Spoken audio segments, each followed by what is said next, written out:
And I walked up to him and I said, "Sir, I need to know your secret to life, to happiness."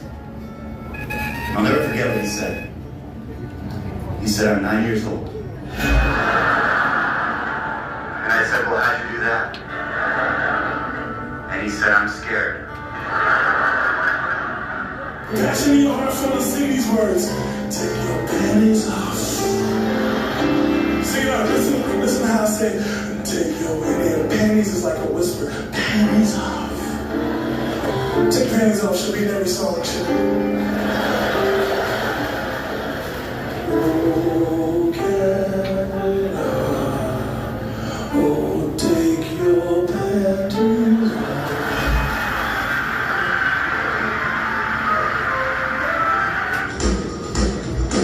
What's the drama going on?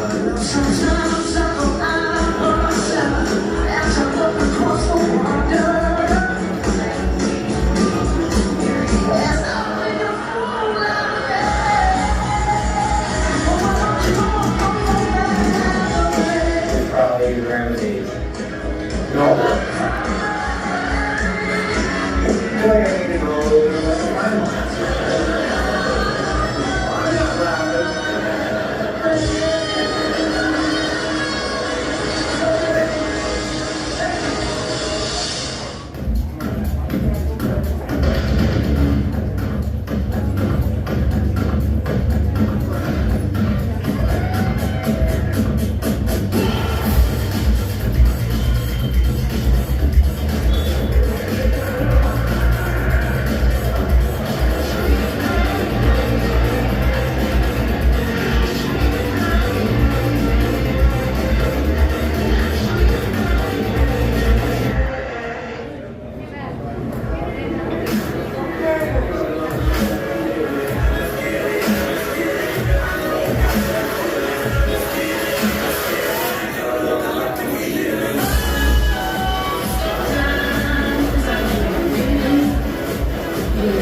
Good evening, ladies and gentlemen. Welcome to the show. Stand Up Live. Go ahead and give yourselves a big round of applause for coming out tonight. Now, before we get started, we have some whiskey, table talk, and cell phone use equipment and inspiration on the show. Also, please be mindful of any camera or maybe near your seat when entering and leaving your table. And now, ladies and gentlemen, please put your hands together for the new faces of comedy tonight. We're going to try that one more time, Phoenix. Make some noise! That's better. And please help me give a warm welcome to the stage. Your host tonight, Mr. Joseph Marino.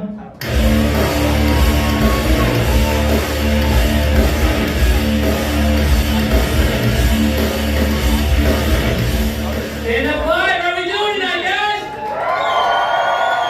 Come on, we can do better. Back to the New Faces Show. How are we doing, guys? That's what we like to see. How many of you have been to one of these before? Real Cheyennes? So thank you so much for coming back. If you guys haven't been before, the New Faces of Comedy is a great opportunity for us local up-and-comers to get in a room this size, perform for a crowd this big. We're going to ask you guys to be a good crowd and support all the comedians. Does that work for us? Does that sound good? That's what we like to hear. I am your host, Joseph Marino. Once again, I would like to personally thank you guys for coming out tonight. Us comedians, we don't always get to perform in places as nice as this. I mean that. Tomorrow I'm doing a show in a bowling alley, so yeah, I'm just glad I can't hear an 8-year-old child having more fun than I am right now. Bowling alleys are weird, right? That's the only place an 8-year-old boy and a 6-year-old man can hang out, and it's not a felony. No, listen, I'm kind of dogging on the shows I do in the bowling alley, but they're actually a lot of fun, because like we're on stage pretending like we're real comedians, and they're on the lanes pretending like they're real athletes. We're not. Listen, I like bowling, but it's one of those sports where the better you are, the less impressive it is to me. Like, I'm not really basing this off anything in particular. I just personally believe you can't be good at bowling unless you have a failed marriage. Yeah, did you hear that? Sounds like some of you were pretty good. So, all I'm saying is the last time I played, the guy next to us had a perfect game, and the entire time he looked miserable. That's the face of a man whose kids won't call him back. Oh, I meant to ask this when I walked up on stage. Do you guys think I look gay? Yeah, see? I'm used to it. You don't have to feel bad saying it. I'm used to it. My friends tell me I'm gay all the time. My friends, they say I look gay constantly, but I know that's their way of just saying I dress better than they do. You know, like if they saw me right now, like, oh my God, you're wearing a collared shirt? That's so gay. It's like, yeah, dude, I know. It's even gayer when your girlfriend complimented my outfit. We were just talking about how straight you look wearing flip-flops on your first date. Oh man, it is what it is. You know, like I tried explaining to my friend that you're supposed to match your belt with your shoes, and he was like, yeah, and you're supposed to match them with your butt plugs too. No, Marcus, I match those with your mother's earrings. So I don't really care when people say I look gay. I'm used to it at this point. It does catch me by surprise from certain people. When he first introduced us, my friend Mason said, hey Dax, do you believe Joseph's not gay? And Dax said no, which I'm used to that from Mason, but I wasn't expecting it from Dax because Dax is bisexual. I wasn't prepared for a man with painted fingernails and a nose ring to call me gay. Yeah, but he did. According to Dax, my mouth opens like a 3-car garage, so that's fun. Yeah, I know. I got fucking roasted by the bisexual guys. Like, come on, man. That is what it is. I tried to get to figure out why they think I'm gay. They said it's because I walk gay. I don't even know how to fix that. It's not like I have nuts in my mouth with every step I take. So you guys are just gonna have to take my word for it. I'm not gay. I'm just really into HGTV.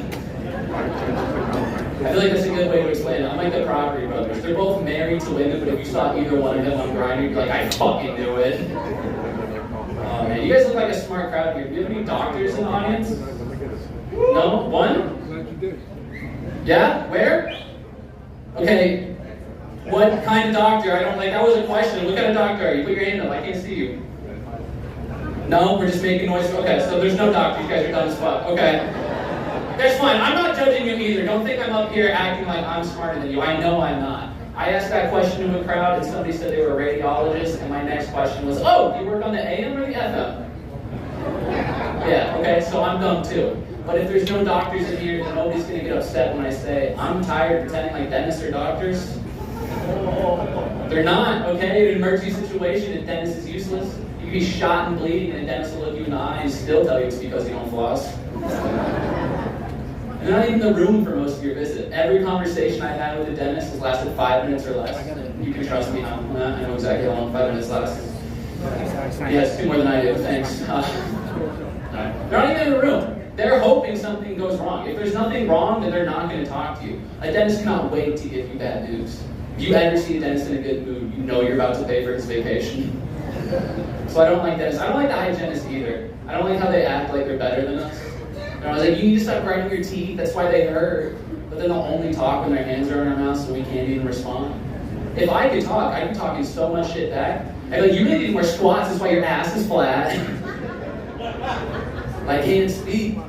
That's why if I ever feel like the hygienist is taking too long, I'll just go ahead and lick one of her fingers. Yeah, she'll be visibly upset and I'm sitting there like, good, bitch.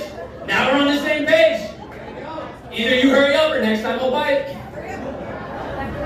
Fair warning, they will retaliate if you do that. The last time I was at the dentist, they were having trouble getting to my molars for the x-rays, so the hygienist told me I needed to open my mouth for her, which caught me by surprise because I thought that was like a third date type of thing. And rather than wait for me to open my mouth, she just shoved that tool all the way down my throat, and as soon as she shoved it in, I gagged, and my first thought was, I should buy my girlfriend flowers. She shouldn't have to do this, nobody should. I can't even handle being checked for strep throat. I don't know how people do this regularly. Oh my God. And she didn't stop there either. Later, she would rinse my teeth but refuse to use the suction tool. She just covered my mouth and made me swallow. And I was like, wait a minute, I know this trick! And she gave me like no time to recover. As soon as I swallowed, she wanted to go again. I've never felt like more of a piece of meat. I was like, you want to go again? Can't we cuddle first? But no, I couldn't even stay mad at her because the next time she made me look her in the eyes as I swallowed, I'll be honest, that was hot as hell. Have you guys ever been hard at the dentist before? Don't do it. My knees were shaking. I was like, if she calls me baby girl, I'm gonna come. Oh my God. You guys are a good crowd. Are you ready to go back to the work week tomorrow? Yeah, I know, dude. How many of us hate our jobs in here? Me too, baby. What do you guys do? You put your hand up. Yes, you talking. I know. You're a bartender? Oh, I work at a restaurant too. It fucking sucks, right? Yeah, dude. It works. Hey, guys, tip your wait staff a little more than you think tonight, okay? I hate my job. I work in a restaurant. I know my manager hates her job too because she wears Crocs to work. A lot of people give her shit for wearing Crocs to work, but I like it because to me that says that she's going to come to work no matter how bad her hangover is. That's fun, you guys. That's fun. You work in a restaurant, you know that like all we do is flirt at work. That's like the whole game, right? You know, I mean, you do it too. That's how we make our money. You know, like girls will flirt with you to get a better tip. Guys will flirt with you because we know you can't leave. Hey, think about it. If I had your credit card, ladies, where are you gonna run? Into my arms. That's fair. When I actually flirt with guests at work, I try to specifically go out of my way to flirt with older women, and that's because growing up, my mom would never leave me home alone. So whenever she went out with her friends, I would go too. So I spent so much time around people decades older than me. The first time I saw a girl in panties, she was wearing Depends. Yeah, it's disgusting, I know, but they slide off so easily. Yeah, we're supposed to be going for laughs up here, but some of you are disgusted, and that's just as good for me, so. Are you guys ready to keep this show going or what? What are we thinking? I don't know. I don't think they can hear you in the green room. Are we ready to keep this show going or what? That's the energy we want to keep going. Let's move up to the stage. Nick Hart, let it air, guys.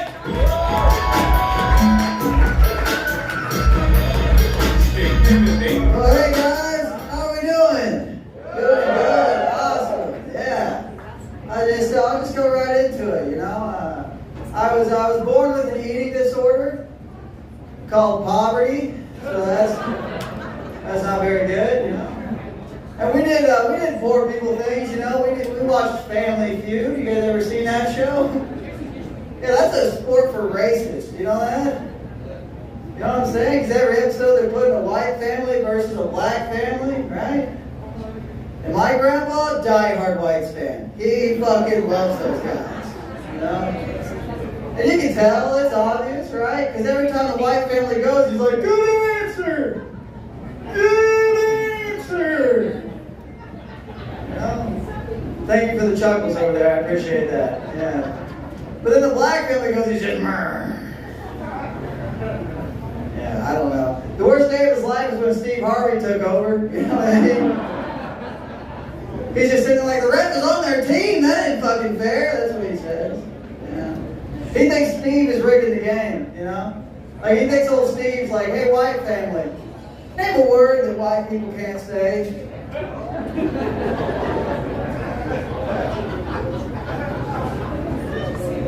Good answer, good answer. Black family team, that's the word. Yeah, we're angry. We're an angry people down there, you know. I guess it's up there. I'm from Missouri. That godforsaken place. It sounds like misery for a reason, is all I'm saying. But yeah, we're an angry bunch, you know, I got it too. I yelled at a kid one time because he said he grew up on a farm, you know. I said, really? What'd you grow? And he said, wind. What? He goes, I grew up on a wind farm. I said, fuck you, that is our goddamn farm. You can lick on my stacking balls, brother. That's what I said. I said, the only way that's a farm is if you're like me and my dad used to wake up at 5 in the morning every day with trash bags, just out there collecting wind all the goddamn day, you know? I lost you guys somewhere. I don't know where it was. Was it the racist stuff? What the fuck do y'all want to talk about? Dating? You dating anyone, man? The guy? Oh, good. good. I am fucking a terrible person. That one's on me, guys. That one is on me. Yeah. But I feel like dating's weird today, right? You know? Dating's weird because like both men and women lie about their body counts, you know? I just think women come up with reasons for it though, right? Women are out here fudging the numbers on their body count like they're doing dick taxes or something. They're just like 3 inches under, fucking write that off. That don't fucking count. You know? That lady's done it before, you can hear it in her voice. But yeah. You know, they'll go through all this fudge numbers, and then they'll realize they can't fudge it anymore, and they'll do what's being called a born-again virgin. You know what a born-again virgin is, man? It's basically just dick bankruptcy. You know what I mean? Yeah. And look, I don't know why it bothers me so much at all, but like, it's like, you're born again, you just forgot? You know? You know, all that, you've seen 1,000 penises, and now you're like, I don't know how to suck a cock. I don't fucking get that. Yeah, oh, yeah. All I'm trying to say here, guys, is I once had sex with a born-again virgin, and that's how I got born-again herpes. So, yeah. Yeah, I don't know. People say I look like a frat boy that roofies his cows, so that's not good. No. But yeah, based on the groans, I'm just gonna move on from that. Yeah. There's a whole other part of that bit that I'm not saying. Yeah. I don't know. You guys ever thought about schizophrenia? Ever thought about schizophrenia? All the time? That's because you have it. Oh well. Yeah. But yeah, don't you think it's weird? Like they get these bad voices and they're all bad? You know? You're gonna tell me all the voices are bad? You know? Nobody gets schizophrenia and the voice is like, hey man, do your fucking taxes. You know? Instead, they're always just like, your baby has dirt only a washing machine can get out, you know?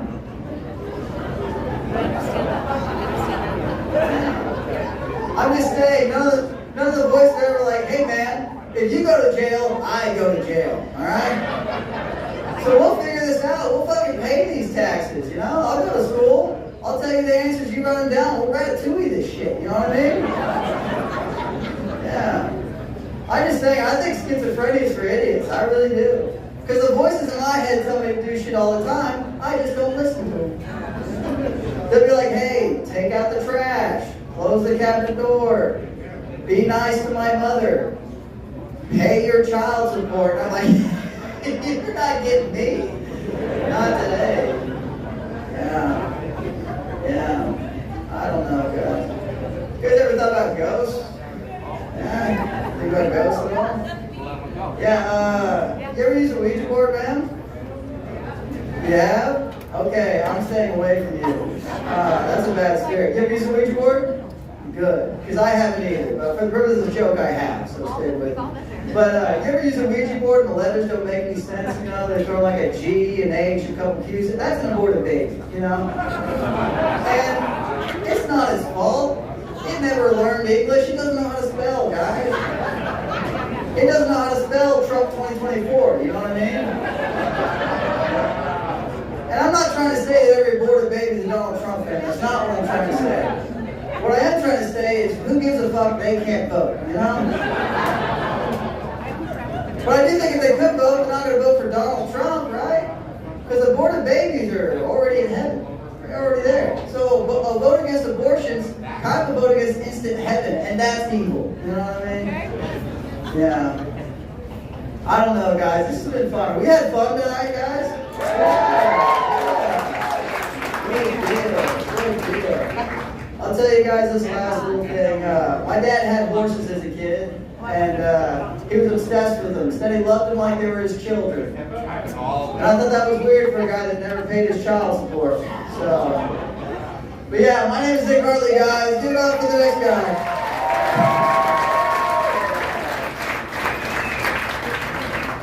Where did all that energy go, guys? Come on, we got a long show. Let's go. Come on. Keep that up and welcome Derek Rice to the stage. Let him hear it.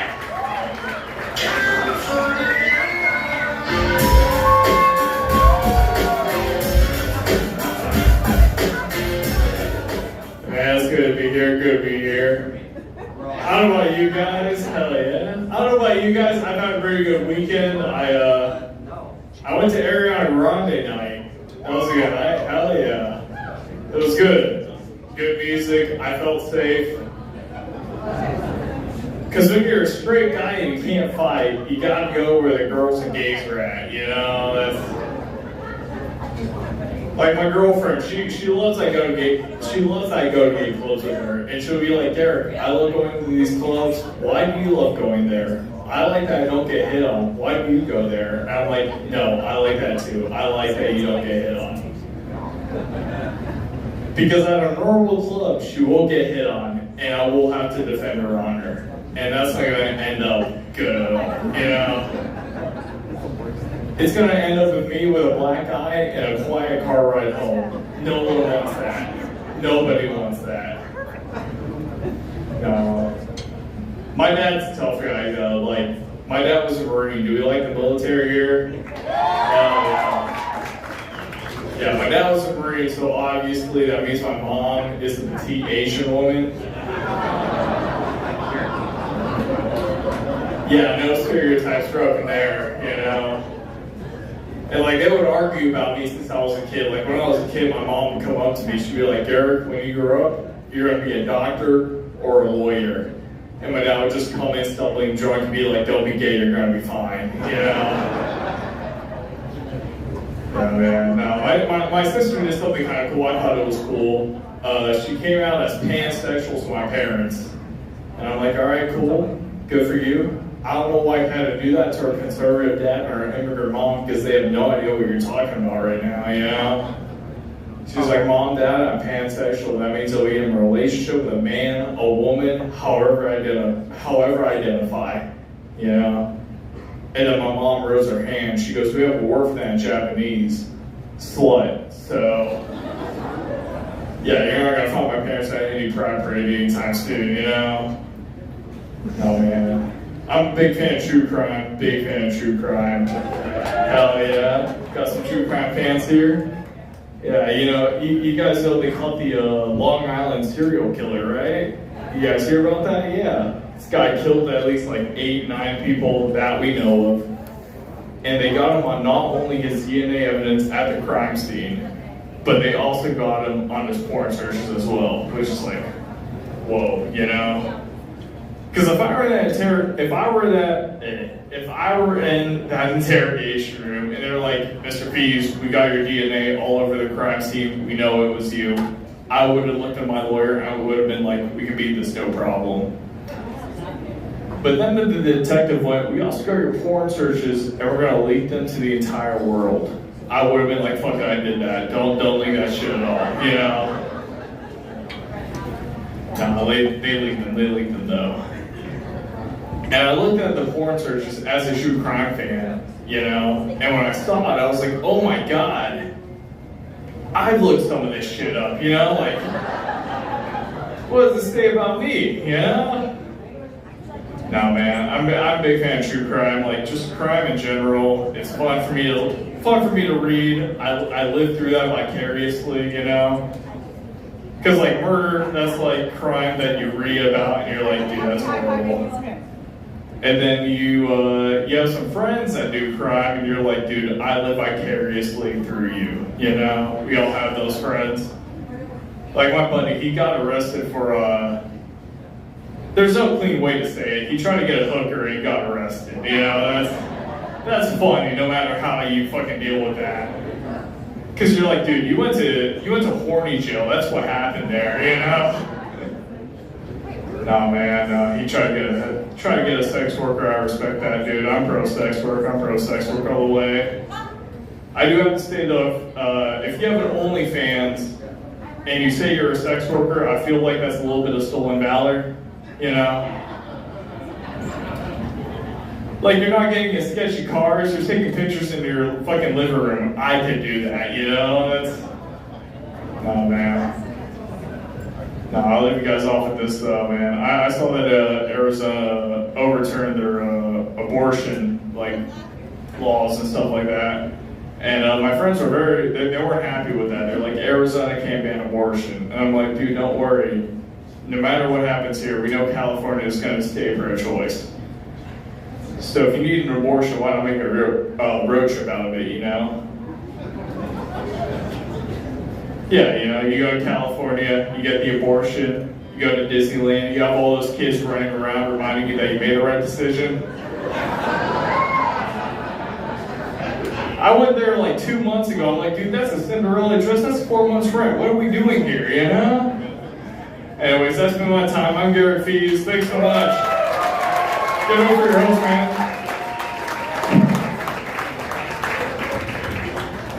Oh my goodness. I was not expecting so much abortion tonight. What about you guys? I don't know if our next comedian is going to talk about abortion, but we're going to find out together. Can we get loud for Anthony Esquina? You guys in here?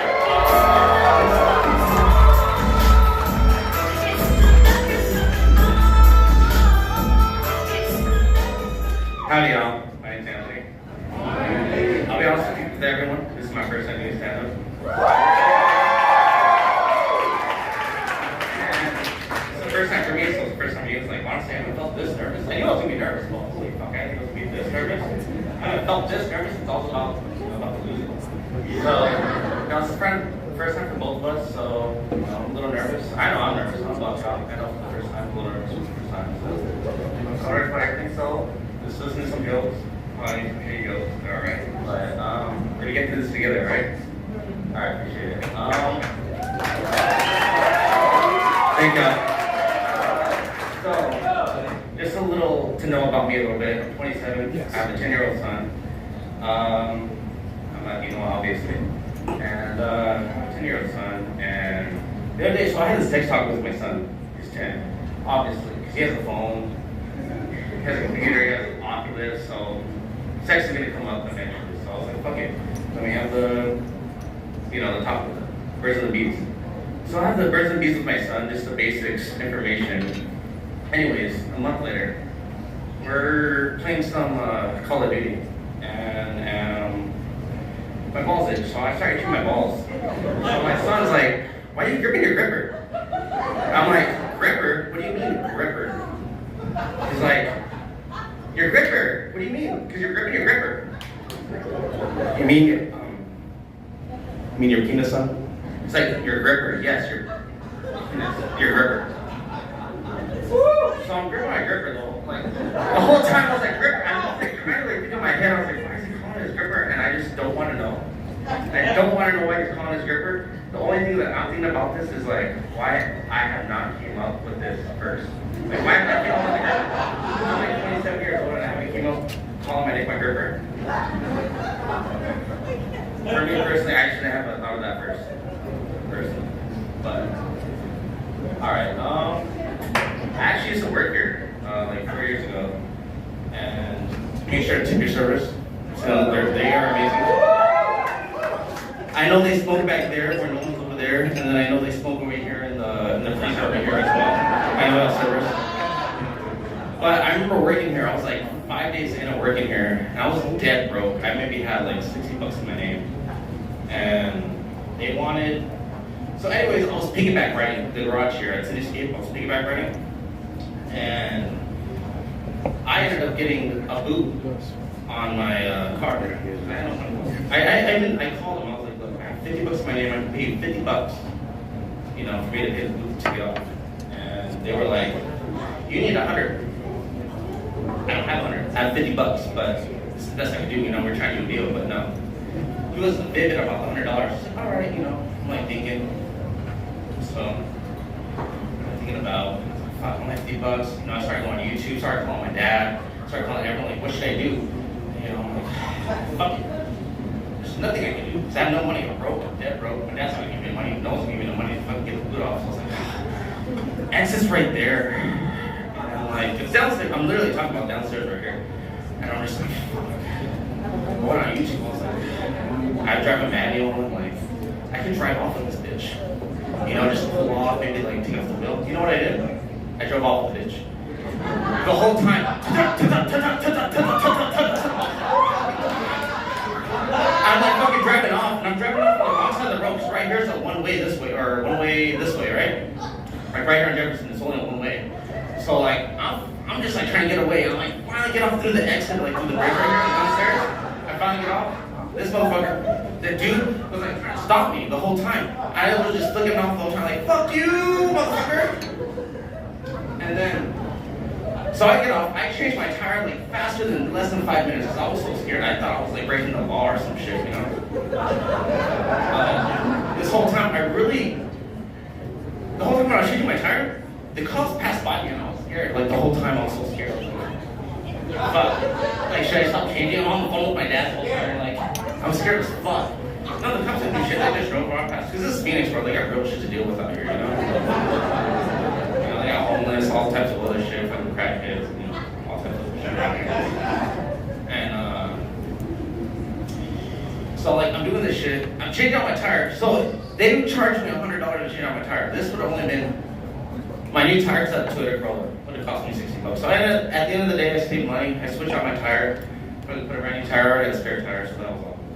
But, so, you're telling me I have a minute and a half left. This is my first time. I'm lasting longer than my first time in sex, I'm not gonna lie. Appreciate it. But, I have a little more time with you guys. So, right now, these are the 2 jokes we came up with, so I'm just gonna fucking swing it for you guys. Alright, so I'm gonna tell you guys my first time I went to Coachella. So, I was back in 2017, I was 20 years old. And, I went with my friends, but my sisters, I ended up meeting up with my sister's friends. And at this time I was 20 years old, so I was strictly weed and alcohol.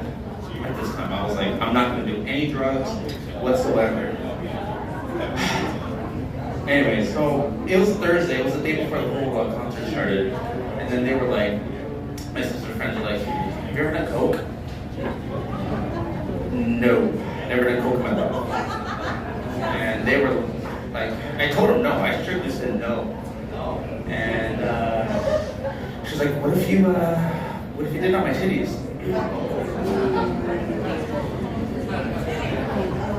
Flashing or no clothes? Or like, what are we talking about right now? She said, no clothes, obviously. Well, you're right. Maybe think of coke very differently. And people always say that weed is the gateway drug. That is a lie. It's not. It is alcohol, and alcohol is a lie. I think that is my time up. Is that right? Flash it again. That's my time up. Yeah. No? Yeah, that's my time up, guys. Thank you so much. It's my first time. Appreciate y'all. Thank you for coming.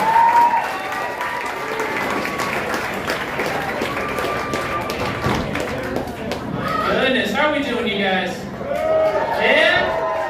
Our next comedian is coming all the way from Chicago. Can we get loud as we welcome Allie Kay to the stage again?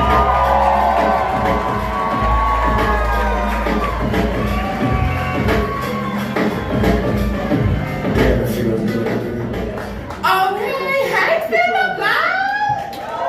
How y'all doing? I ain't got that much time, alright? I'm gonna get right to it, y'all. My father finally went on and got his ancestry checked, you know. Yeah, he did. He finally went on and did it then. You know, growing up, I never really knew what race he was. My dad, he looks like a cross between George Brooks and goddamn Sinbad, you know? Yeah, so after all this time, y'all, we found out that this nigga is over 60% European. I'm like, ooh, that part, I'm like, yes, thank you. I'm like, white privilege, here I come. Sorry, black people, get back, okay, get back. Okay, I'm crossed over now, right? My credit score is now through the roof, honey. Oh, yes. I have a brand new car, clap it up. Yes. And with my new white privilege, y'all, I can continue to keep dating Malik, cause y'all, he got a little something, never mind. It's a PG Sunday, I ain't gonna do that to y'all. Y'all, I just moved in from Chicago a little bit. You know, where the Midwest at? Y'all ain't know where y'all from. Midwest? Okay, I know. She got the club shit on. Okay. They like Arizona. Okay. Don't talk to me, friend. Okay, I ain't gonna do that. Alright. I'm like, white privilege. God damn. Okay, that's on. Anyway, you know, we got homeless in Chicago. We have a very vast and vibrant homeless community. But goddamn, out here, Y'all homeless are different, okay? I'm driving one day, Now, I had $1 for this homeless man. I noticed he had a couple of twigs in his hair, one leg, all right, His ass had a please help sign. I said, okay, I'm about to reach over for the $1. I noticed this goddamn nigga got a whole Cavalier King Charles Spaniel in his prize shopping cart. I said, what the hell you doing with that $5,000 dog, sir? That's a purebred puppy. What the hell you got him on a Home Depot chain for? What the hell? So you got a Tibetan Mastiff that's cost $2 million at the intersection. I don't think you need help from me. That's all I'm saying. You don't need my help, sir. I don't have it. I'm like, well, shit, how much for the dog? I got $100 for you.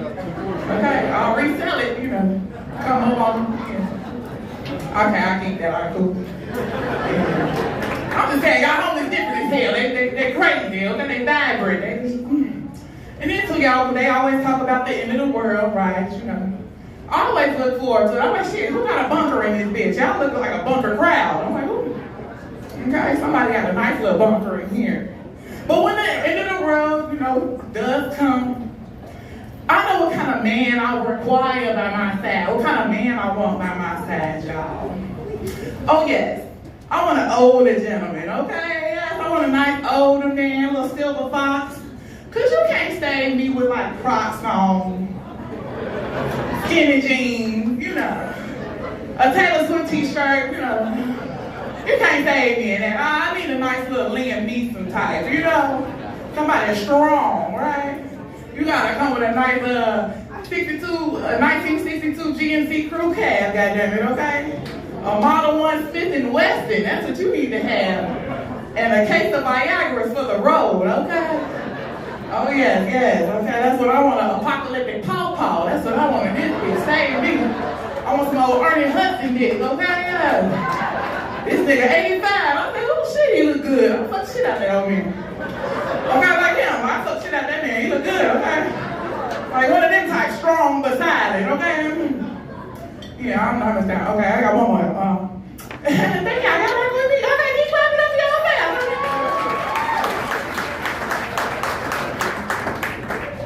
Y'all, they always talk about, like, Buddy, the first guy came up, he was talking about Donald Trump and stuff, I said, oh, he who must not be named is running again. I said, oh, shit. Now, I'm mad. I believe in rules and order, things of that nature, right? I believe things must be done the right way. That's why I allow you all to join me in my new party, y'all. Yes, the Republicrats. Write that down. The Republicrats. Yeah? As a Republican, we would oppose gun control. As a Republican, we would oppose gun control. Goddamn it, we're Americans, okay? We need our gas, all right? We need our gas. All right, yeah. However, for every bullet fired in America, we're gonna donate $1,000 to the United Negro College Fund, okay? Yes. We take one, we make one, goddamn it. It'll work itself out, all right? All right? As a Republican, we will never, ever believe in critical race theory. Oh no, we are offering free hip-hop lessons, deep tanning sessions, and BBLs to all of our white Americans. Oh yes. Okay, clap it up for that. Free BBLs. All right, thank you. Y'all, one more. Lastly, as a Republican, we will release the names of the Congress and Senate that's been on Epstein's Island. Oh yeah. However, we're gonna let them go back for old time's sake, okay? It'll work itself out. All right, thank y'all so much. I am Allie K. Follow me on Instagram, Allie K Jokes, and I hope to see y'all again. Thank y'all so much for coming out. Thank you.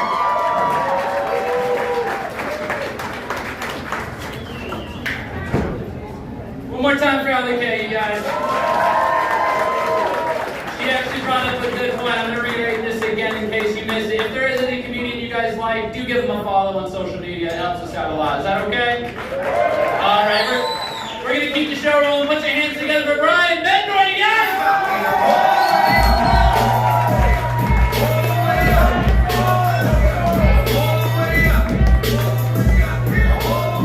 What's up, you guys?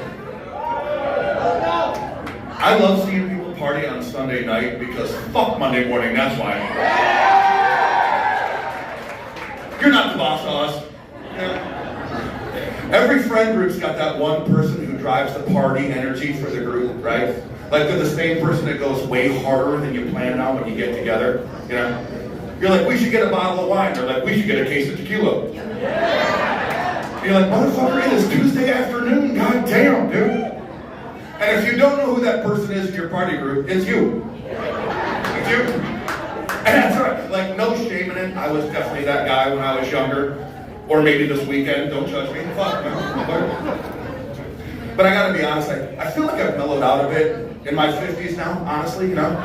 Like, there's some positive things about getting older that I'm finding, like, and it's surprising. Like, one, I no longer feel the need to get involved in altercations that happen when I'm out. Like when I was young and dumb, like if some shit went down, I was gonna stick my nose in it, you know, what the fuck's going on over here?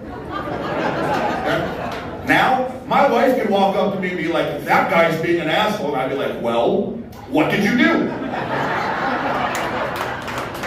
Like, you've been kind of shitty to me all day today, like, maybe he's picking up on that energy, you know what I mean? Like, sometimes you gotta look in the mirror, huh? You know what I mean? I'm starting with the woman in the mirror. But like I don't care that much about like a tough guy image anymore, you know? Shit, I started getting pedicures recently. That is an appropriate response from a healthy group of people. Thank you, Phoenix. I grew up in Cleveland, alright? You don't do shit nice for yourself in Cleveland, you know? Outside of the antidepressants, right? In Cleveland, you wear your Carhartt jacket, your trucker hat, your work boots. You sit in a dive bar, you drink cheap whiskey, and bitch about your life like a man. I know I did 40 years in Cleveland. When you're from there, you talk about it like it's prison. You know what I mean? But I've got friends who spent their whole lives in Cleveland, and I promise you, not one of my buddies ever thought about getting a pedicure. Not one. Shit, the women in Cleveland aren't getting pedicures. They're just stomping around town with their gargoyle feet, fucking up your sheets, just shredding your sheets. It's true. Speaking of the bedroom, I don't think we thought Viagra all the way through. Like, it may seem like a good idea depending on how old you are, but do we really want to be having sex in our 80s? An 80-year-old body looks like a melted candle. Like, gravity just dominates your body when you get older. Like, guys, we don't have to worry about taking bras off anymore. Like, at 80, you're taking her tits out of her socks. And ladies, I'm not just picking on you, like, you're gonna be stepping on our nuts because they fall off the bed onto the floor again. Like, I get it, you know? That's a nice thing to look forward to, ladies, right? Like, just our ball bag hitting our knees as we stagger towards you with a chemically induced boner. That's fucking terrifying. That's saying you can't even get away.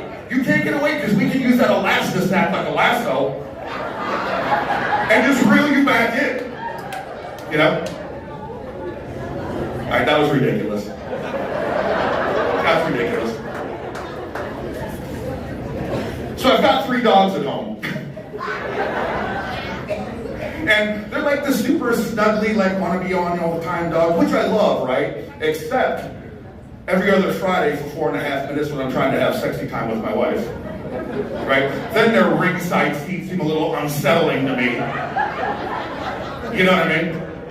So I found the trick. You gotta get them these giant rawhide treats and give them right before the action starts. It takes forever for them to eat those fucking things. They give me some time, you know what I mean? But they figured out the game. We came home from dinner one night. I've got a dog in the kitchen opening a bottle of wine. One dog's putting rose petals on my bed. The other one's playing smooth jazz on the saxophone in the corner. I'm like, what the fuck? It it worked. I'm a romantic at heart. It worked. They got the goddamn treats. You know what I mean? But they were cocky about it. Like, I heard him in the other room talking shit. Hey, Quick Draw McGraw, why don't you try that position you stole from us, you son of a bitch? Other dog's like, good one, high paw. I'm like, fuck you guys. Heckling me. So ridiculous, right? So my wife's trying to move these boxes in our house the other day, and they're way too heavy for her. So she comes and gets me, and she's like, can you take care of this? And I take care of it pretty easily, I might add. Just saying. But so I get done, and she's like, you know, I wish we could switch bodies. And like, I could be in a man body for a little while. I'm like, you just want to do the wiener helicopter thing because you think it's hilarious. No, seriously, like, wouldn't you want to switch and be in a woman's body for a little while and see what it's like? So I thought about it. You think men masturbate a lot now? Did you put us in a body with a built-in V'ge? It's over. It's over. I'm not going to see the sun. I'm not going to be eaten for a while. I'm going to turn into some like pasty, skinny creature. I'm going to become Schmegel from Lord of the Rings. A month later, you're just going to see this. You're going to see this pruned hand just push open a door. My bald head stick out and be like, poor Schmegel, what is this precious? Thanks, you guys. Thanks for the time. Enjoy the rest of your night.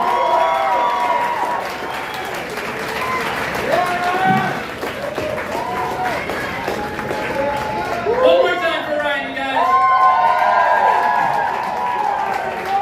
Our bald king. You ready to keep it going, you guys? Well, let's put our hands together for Manny Gonzalez.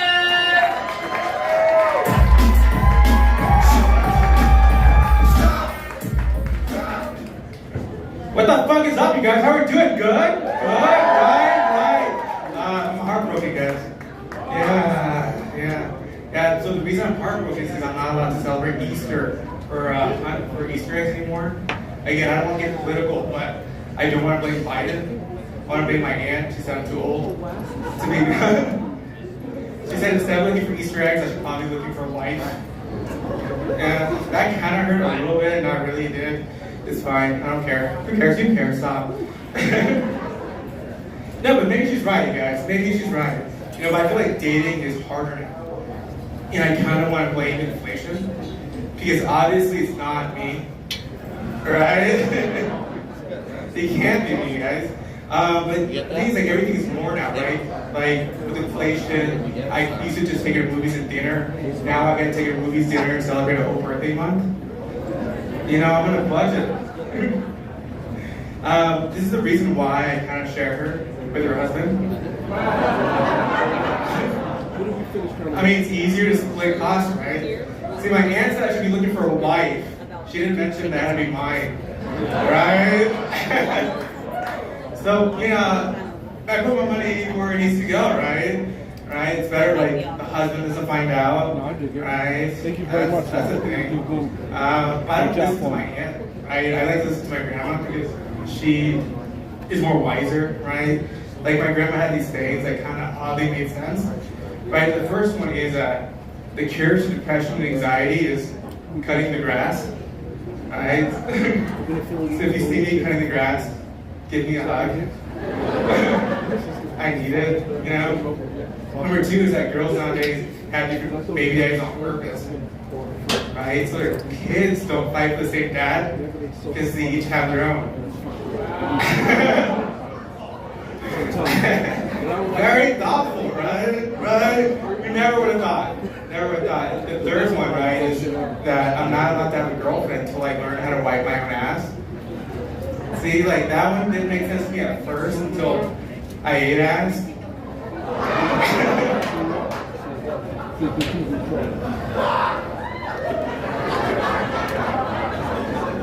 Yeah. I told her that she's not allowed to have a boyfriend. And also my grandma would not approve. Right? So that's not nice. During COVID I was kind of nervous because toilet paper was not a thing. So I was like, fuck, I'm not gonna have a girlfriend Grandma's number. So, oh man, oh my god, how are we doing? Good? So I think think that women deserve to get their ass ate, and they also deserve flowers. Right? Am I right? Am I right? Am I right? I actually bought flowers. I actually bought flowers for like a very special girl in my life. We're not together anymore, so I fucked up there.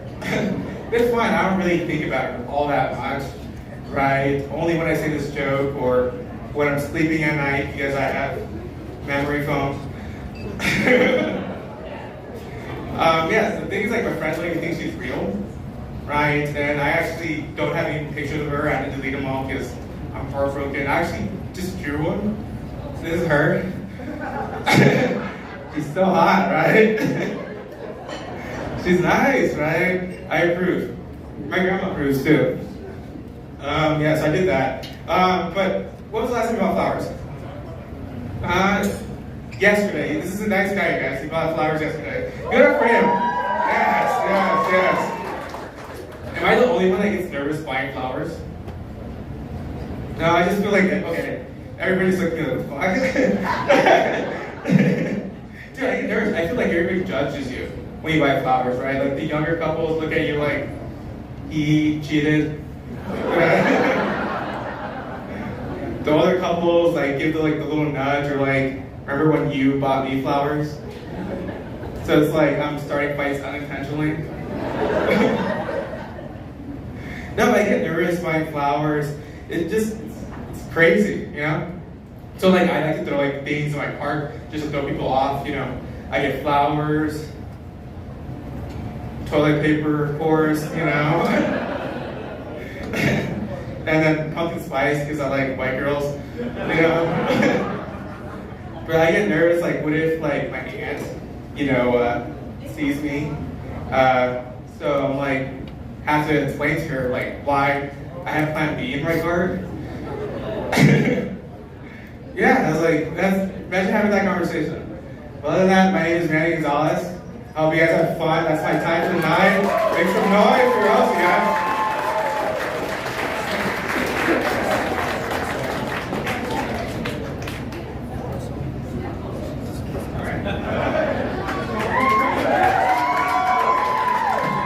Backstage, waiting for this motherfucker to walk in the door. What's going on over here?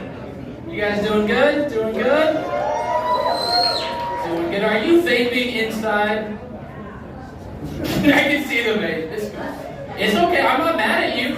No, that's okay. You're loud. You're cool as fuck. You guys vape inside. That's what I'm saying. Okay. Thanks a lot. Okay, so at the comedy show, this is called joking around. Let this be. I'm not getting you in trouble. I'm not getting you in trouble. Guys, what's your name? Give it up for Devin for being a good sport. Let's keep that energy going as we welcome Jamar Hall to the stage, everybody.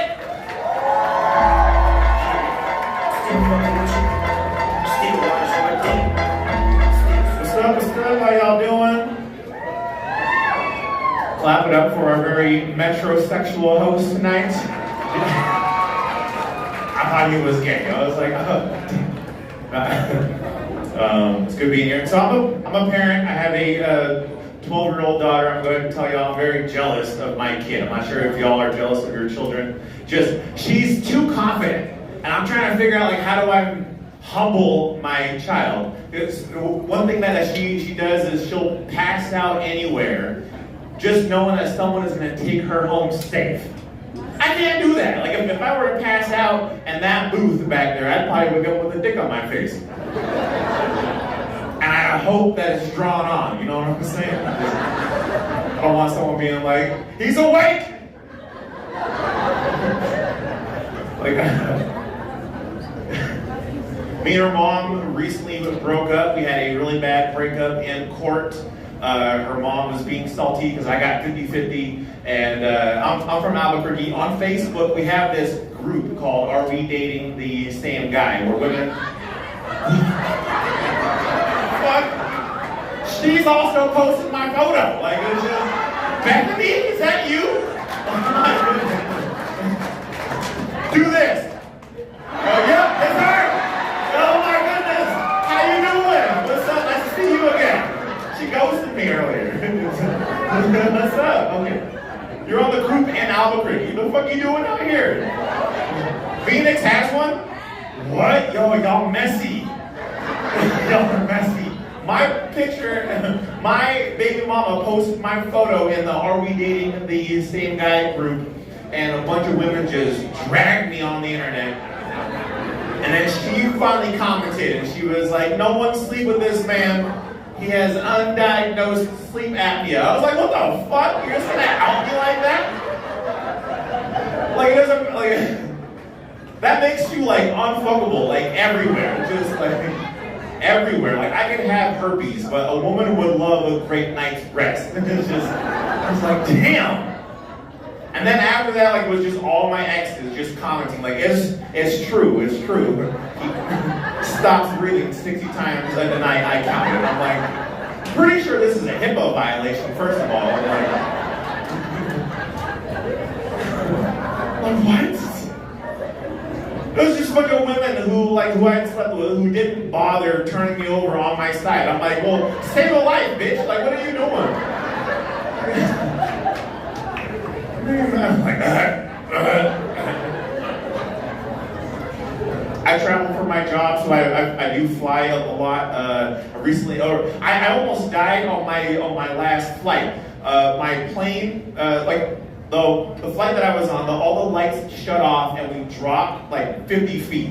It scared the shit out of me. Like, my scrotum went up to my throat. It was just like, you ever had a man rearrange all your organs? You would never. No, I feel bad for your boyfriend then. Just like, he ain't getting in there right. It's like, I've never had my guts rearranged. But yeah, everything went up. I was like, it scared the shit out of me. I was on Spirit. I'm not sure if y'all have been stuck in that metal condom, but I was on that. And like the plane dropped, and like the woman in front of me, like her hair went up. It was like a free fall. And I was mad at the pilot. I was like, if we live, I'm kicking his ass. I just felt like I was in an abusive relationship and all this, because I was like, this man put me in harm's way, but we landed, so he also saved me. I'm like, okay, cool. But I was like, I hate this guy, but I'm like, I'm still mad at you, but I also love you because we did land. So I'm getting off of this flight, and I'm having all of these thoughts, and I think he could see it on my face. And as I'm getting off this plane, and he was like, "You okay?" I'm like, "I'm fine." And I'm like, no. Because on this plane, like, we had dropped, and this woman next to me was reading Harry Potter. She's very into her book. We did the free fall, and she shoved her book back in her backpack and pulled her Bible out. I was like, we're gonna die. I was like, oh my goodness. And I'm like, okay. And so now, like, you want to have like a shared experience with people. So I'm looking around in this plane. Who else is freaking out? Like, I'm like, okay, cool. I'm like, there's her, like, she's not gonna make me feel any better, but I'm checking, and there's a guy in front of me who's like really calm, he's chill. I'm like, why is he so calm? And I'm looking through his seat, he had his headphones on. I'm like, well, I should have done that. I'm like, he's watching something. Like, what is he watching? This man is watching La Bamba. I was like, we are definitely, this is a bad omen. What the fuck you doing? Richie! But I made it.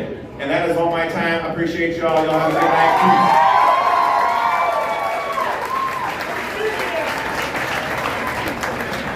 You guys are a good crowd. Thank you, Devin. The one person to respond. I take it back. Devin, oh, it's you? Never mind, Devin. Shut up. You're my favorite. Oh, and you're the bartender. Devin, I hate your guts so much. This lady is my favorite. Can I get free drinks at your bar? Okay, then I love you. You're my best. The rest of you guys, you're okay, but these two, feel like that. We're gonna keep this show going, all right, you guys? Let's put our hands together and welcome Alex Ritzway to the stage.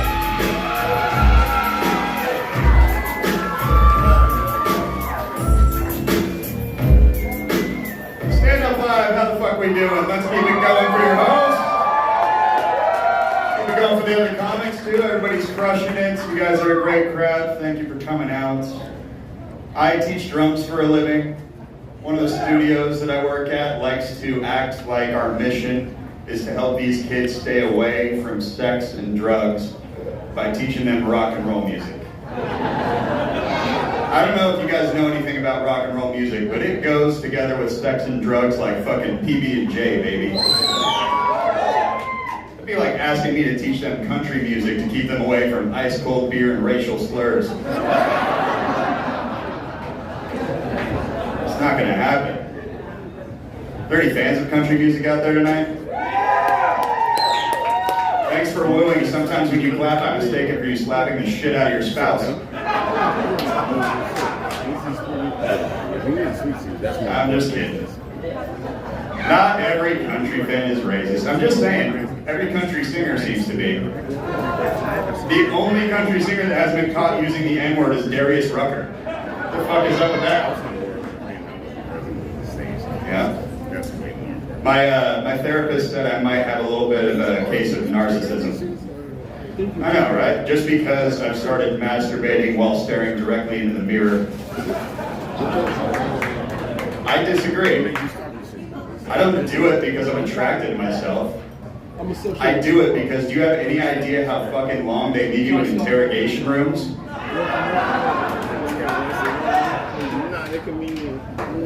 That's right. You guys are cool. I have a gay friend because I'm progressive.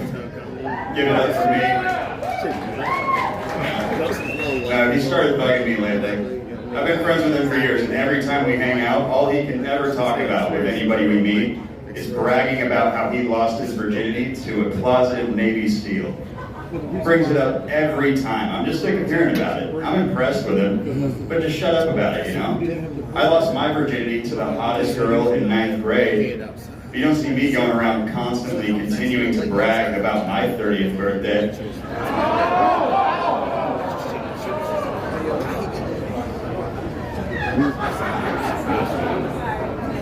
Yeah.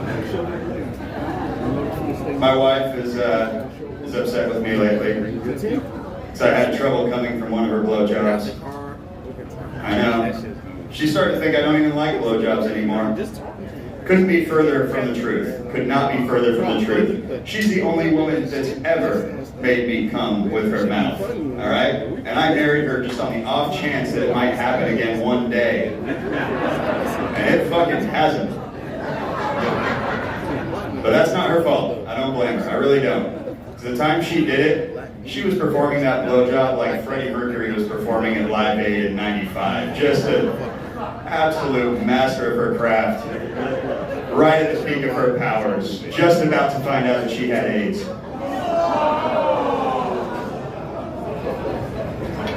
Too soon for AIDS? Okay.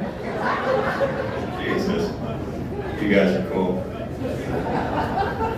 We were trying to spice up the bedroom recently. We went to, every city has like their slut store. I think your guys call it Fascinations, right? Isn't that your slut store?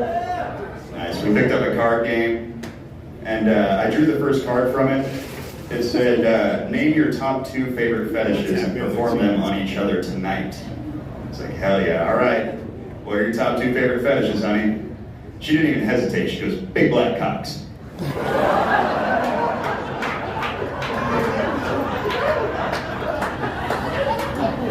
I was like, I can make some phone calls, but do you have like a second? Just in case.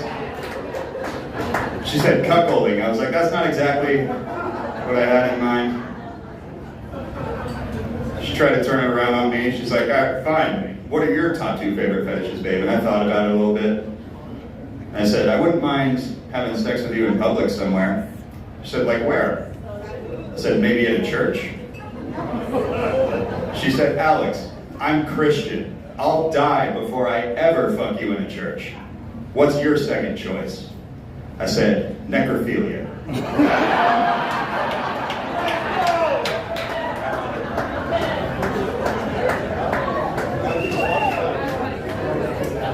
Shout out to necrophilia. All right, I'm pro-choice. I don't know if you can tell. Thank you. Yeah.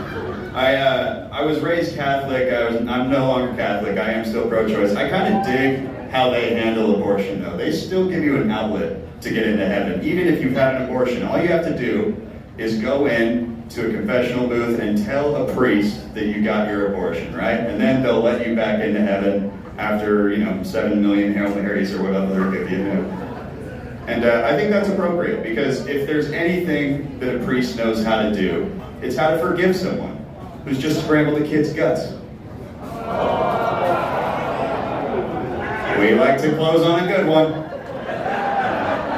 right, my name's Alex Ridgway. Thank you guys. That's what's up.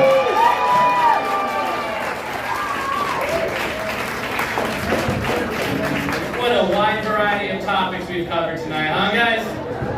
I don't know what our next comedian's going to talk about, but I'm ready to find out. How are we feeling about that, huh? All right, let's welcome him to the stage, Jimmy Talbot, everybody!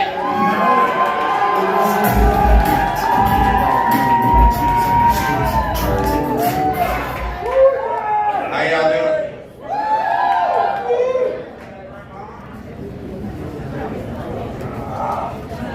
Fuck, I feel like I'm getting old. I don't know about you. So I turned 41 this year, which seems old.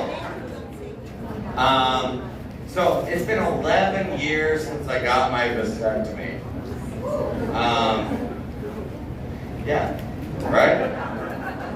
But so when I think back to that experience, and now I will say, as a single man, I'm so grateful I got it, because it would have cost me so much money long term had I not. But it was so painful going through it. So everyone told me that it would be, they're like, well, no, you get it. You could go through a weekend, you sit on a back piece, you'll be fine. They lied. Big time. Big time.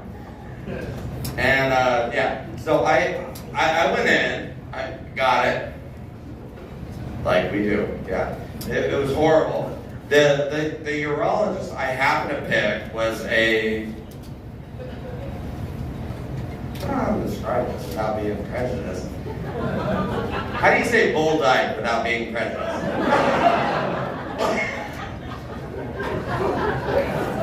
Was a hardcore lesbian who hated men. And they don't all, but I'm just saying, this one did. This one did. And anyway, so I get it, and I go home. And over the weekend, my nuts swells to like the size of like grapefruit. One, not all. Luckily, because the stack would have blown up. Only one. And so I was sitting there. So Monday morning, I'm like calling the urologist. And so the office answers. They're like, we can get you in 2 weeks when your follow-up appointment is. I'm like, no, bitch, I'm coming in today. Like, I can't walk. I need to come in today. And they're like, all right, fine. We'll get you in at 3 or whatever. And then after that, I get a call from a client and get super busy. And so go to work, everything. And then finally go in, that part was irrelevant, sorry. But it just happened. It's all coming back to me. That part did happen. And so I go in, and she's like, all right, so what's the problem? Pay another fucking $75 copay with them. And she's like, all right, what's the problem? And I'm like, whoa. Like, it's big. She's like, well, let me see it. So I pull down my pants, and I will say, like, fat guy with a shirt but no pants is not a good look. No matter how you play with it. Like, when I walk up with only a shirt on, it's not a good look ever. Yeah. You know. Right? Like, and, but so I'm standing there, and then she's sitting in her little like rolly chair, And so she rolls up to it, and she's sitting like face to face or head to head, however you want to look at it. And she's like, all right, well. And she picks the big one up. Because there's two. There's one that's a straight up normal testicle, and one that's like grapefruit. Okay? Pretty obvious which one I'm having problems with. And she lifts it up and drops it. And she goes, yeah, that happens sometimes. Bitch? Hey, is that your diagnosis? Like, alright. Give us some time. That's the worst diagnosis I've ever heard, right? And so, anyway, so I leave, and a couple weeks later, it does go down, luckily. Like, and yeah, they're still normal. The one has gone back to normal size. And so a couple weeks after that event, so I went to my follow-up appointment, and my brother, I went to that follow-up appointment, and the doctor said, so did you bring your sample? I go, what sample are we referring to? Yeah. We know what sample. And she's like, well, your semen sample. I go, no. For one, you gave me nothing for this. And so I said, I can do it here if you want. And she looks so offended. She looked at me like square in the eyes. And she's like, Mr. Teller, that would require you to masturbate in my office. I'm not excited about it, but if you need me to, I can. That's all. And either way, so she's like, all right, so take this cup and fill it up. I go, fill it? Really? Big cup. She's like, no, just put something in there and bring it back. So going home, put something in there, bring it back, and or no, not bring it back yet. So put something in there, and then I'm like, because I did it in the evening, and I'm like, do I put it in the fridge? Like, do I freeze this? Like, is cum perishable? I really don't know. And so, like, yeah, I think I ended up putting it in the fridge. and then put it in my truck. Went to work, and that's when my brother called me. I said that earlier. Brother called me on my way in. He's like, hey, I got a client on the phone, blah, blah, blah. Got busy. Never went to the urologist. And so 3 weeks later, I don't know what I feel. Like, when I go to Costco to fill up my truck, like, I empty all the garbage out, right? Out of the backstage, just let's clean everything out, okay? So we're doing that. And my brother's like, hey, pulls a brown bag out of the pocket in the back seat of my passenger seat of my truck.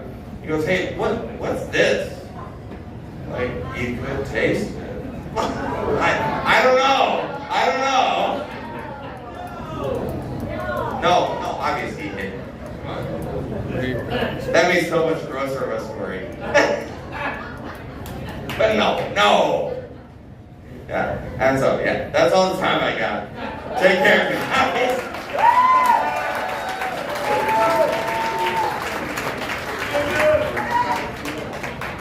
I guess this is my Bud Light now.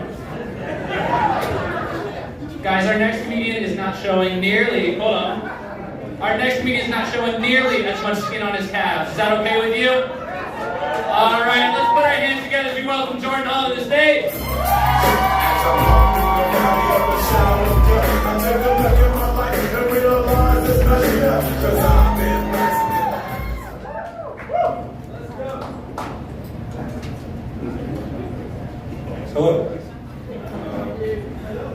I'm Jordan Hall. Okay, let's make some noise for everybody that's come up. But like, all cats out.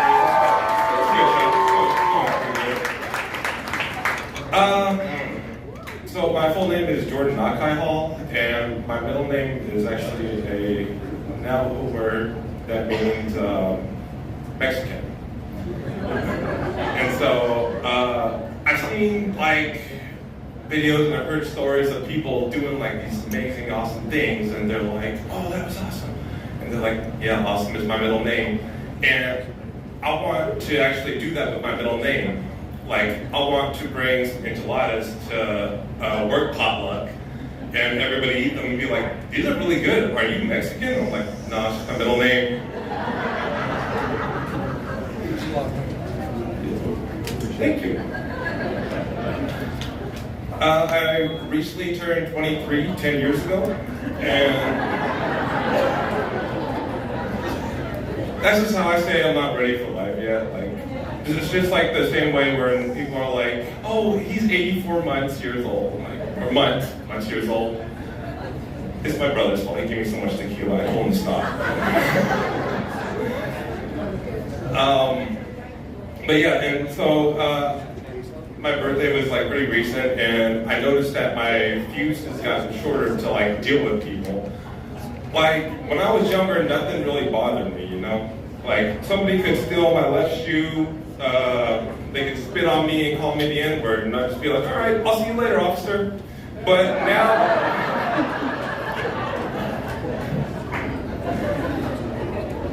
now, one of the things that really bothers me is like when people overuse the word literally. I'm like, you didn't have to say that. Like when people say literally, I smell the Starbucks. I can like visualize the Stanley Cup that they have.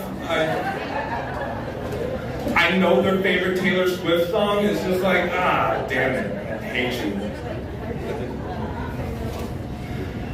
Oh man. Not over yet. Come on. I'm single. I have been for a while now, and like it's been so long. And so,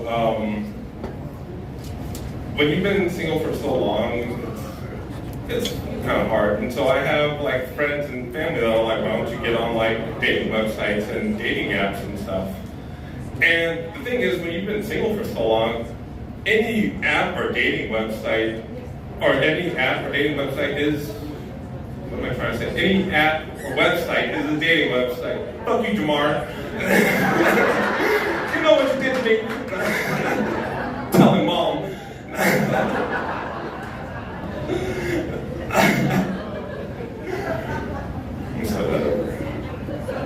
You've been single for so long, any app or website is a dating app or website. Like Groupon, right? If you go, because they sell sex toys on there. So what I do is I scroll down to the 1-star reviews, and it's usually like, "Oh, when it showed up, it was broken and didn't work." I'm like, I do work. I mean, I'm broken, but I got that second part. That only works with Groupon though. Like Amazon, the standards are so high. They're like, "This thing gave me an orgasm 6 times. Like, I want to recommend this to my friends." I'm like, I can't relate to that. You know what you're doing. But then there's the Wish app, where they're like, "Oh, this thing came so late, and when it did, it had instructions in Chinese to turn it on, and like I just had to keep slapping it until it started working." I'm like, fuck you.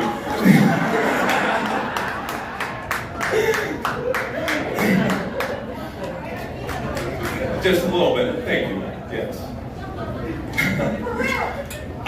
So yeah, and also, as you guys saw, my brother's also here, and we have the same mom, thank God. And I don't want to be a statistic, I hate that shit. And so we've been doing comedy for a while, and like when we first started comedy, we would put our stuff, our videos, our sets and stuff on Facebook, so all of our friends and family can watch it. I like how you bite your nails while you're looking at me, by the way. Thank you. And so, and they would watch it. And so we asked my mom, like, what did you think of our sketch? She's like, I didn't like you guys. I'm sorry. Like, why? And she's like, it just wasn't good. I mean, it was good. I heard the laughters, but you guys cuss too much. And I like clean comedy. Some of my favorite comics are clean comics. Why can't you be more like Bill Cosby? So any females here, if you see me after the show and I'm like, would you like to have some pudding? It's just so my mom will love me more than my brother does. My mom will love me.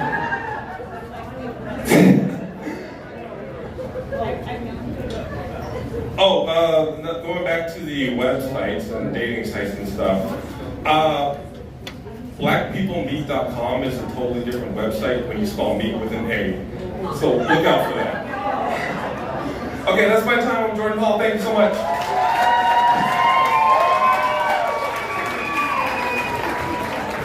God. One more time for Jordan Hall, everybody. Did you guys see how badly I fucked up our handshake when I brought him out on stage? It was bad as fuck. I'm white, I can't do it. And we're more of a fist bump kind of guy. I'm not good at dapping people up. That's our deficiency. It is what it is. We still having fun out here tonight, you guys? All right. We're reaching towards the end, but I want you guys to keep that energy up as you welcome Izai to the stage.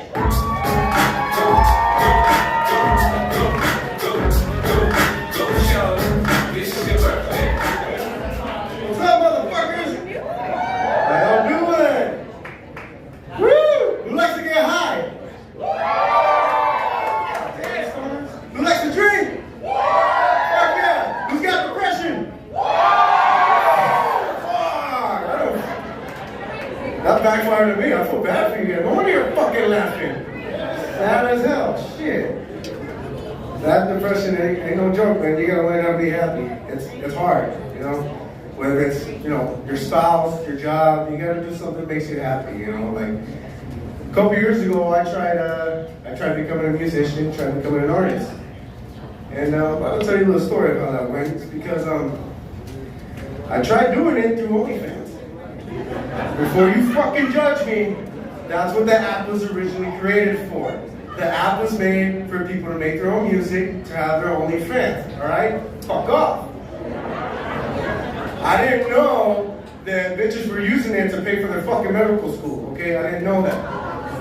Found out the hard way, so I went on there, I found this one chick had like 10K followers in like 3 months, so I messaged her, I was like, hey, how did you do that? Like, what's some advice you can give me? She said, $15.99, you can video chat with me. I'll answer all your questions for about half an hour. I got $20 in my bank account. Fuck. I said, nah, I'm not doing that. And then she said, how about $8.99 for 10 minutes? I said, what the fuck? So I sent her the money. And we're talking. And asked her, like what's the best advice you can give me, you know, since I'm starting out? She said, just be confident, don't be afraid to experiment things with yourself, and just be sexy. And I was like, I might let you down on that last one, but I think I got it. We'll try it. And I told her, you know what, we should collab. You should, you know, you can show me the ropes, you know, we can give me some followers. She goes, you know, you're kind of cute, so yeah, let's do it. You know, people always love my videos when I do it with other people. And in my head, I'm like, fuck yeah, hell yeah. I'm about to make some music with someone. Like, I'm about to come up. And then I asked her, have you worked with anybody big before? She said, oh yeah, definitely big. So you better bring your A game. I still think we're talking about music. Little I know she's talking about fucking dick. If I had known that, this whole conversation would have ended right there. Like, that would have been it. But no, she said, you know, bring your A game. And I was like, challenge accepted. Hell yeah. You know, we set up a date and a time, supposed to go to her place to, you know, get shit done. But before we even, you know, get to that, I was like, all right, cool. You know, so like, I'll come over and I'll bring my gear.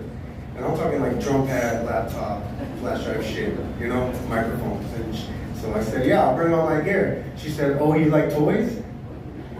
And I'm a goofy motherfucker. You give me a moment to say some dumbass joke, I'm gonna take it.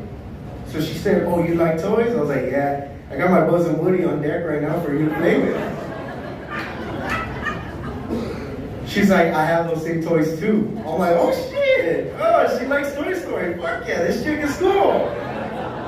Let's get it. So, right when we were saying goodbye, she's like, all right, make sure you shave too. And I'm like, all right. You know, I don't want to look like a bum. It's all about presentation. I get it. So I'm like, all right, cool.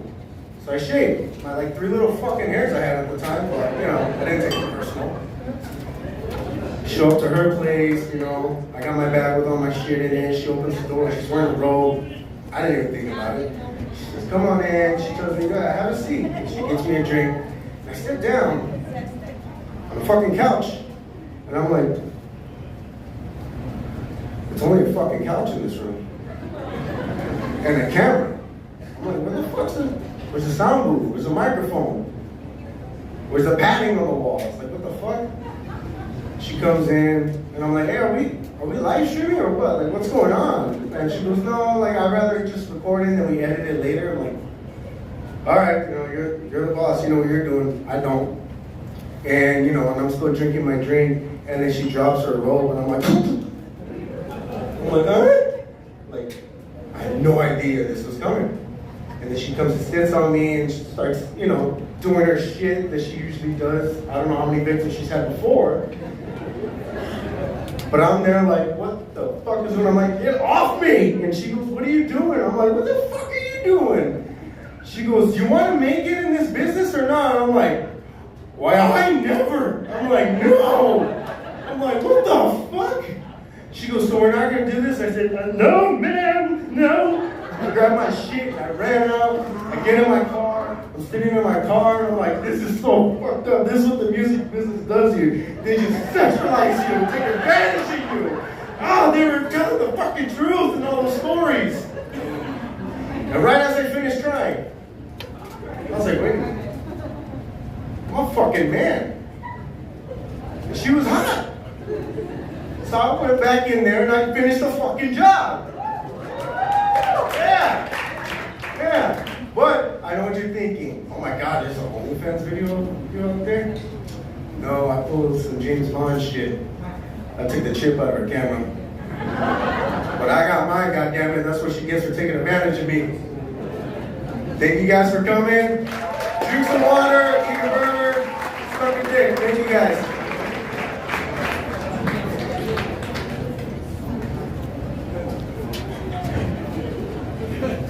I don't think I've ever seen somebody put the mic stand in front of the door. That was new for me. Guys, we're almost there. You still have some energy in you? All right, let's keep it up as we welcome Jackson to the stage. Jackson, right, everybody. What the fuck's up, Phoenix? I'm sorry, I said good morning, everybody. That's what's up. So in a fucked up election year like this one, I've decided I should run for office.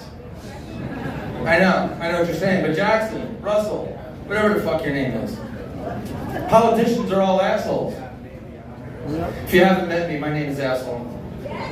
But I'm your asshole, which sounded different in my head. Almost there. Thank you, Jesus. When I say good morning, you say good morning, assholes. No, good morning.